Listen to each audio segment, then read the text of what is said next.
रामायण की बात हो और हनुमान जी की बात ना हो, ऐसे कैसे हो सकता है। तो मैं आपको एक हनुमान जी की कहानी सुनाता हूँ। एक बार हुआ यूं कि विष्णु जी ने गरुण देव को हनुमान जी के पास भेजा बुलाने। तब तक हनुमान थोड़े बुजुर्ग होने लगे थे। गरुण वैकुंठ धाम से विष्णु जी के आदेश पे उड़ के गए और वो पहुंचे हनुमान जी के पास पृथ्वी में। उन्होंने बोला कि विष्णु जी आपको याद करने चलिए। हनुमान बैठ के राम जप कर रहे थे। हनुमान बोले कि आप चलिए, मैं पीछे पीछे आता हूँ आपके। गरुण को लगा मुझे तो सिर्फ यही कहा गया था कि इनको इन्फॉर्म करना, इनको सूचित करना, मैंने अपना काम कर दिया। फिर भी गरुण को लगा कि अब ये बूढ़े हो रहे हैं, इनको मैं ले चलूंगा तो इनके लिए रास्ता आसान हो जाएगा। गरुण को इस बात का बहुत गुमान हो गया था, बहुत अहंकार हो गया था कि गरुण से तेज और कोई नहीं उड़ सकता। तो गरुण ने बोला कि आप थोड़े बुजुर्ग हो रहे हैं, आइए आपको मैं अपने साथ ले चलता हूँ, मुझ पे बैठ जाइए।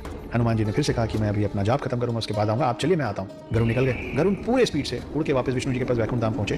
मगर वहां पहुंच को देखते क्या, वो देखते हैं कि ऑलरेडी हनुमान जी बैठे हुए विष्णु जी के पांव के पास। ये पूछते हो कि प्रभु मुझे कैसे याद किया। गरुण को समझ में नहीं आया कि मैं इतनी वेग से उड़ के आया हूँ, मुझसे पहले हनुमान जी पहुंचे तो पहुंचे कैसे।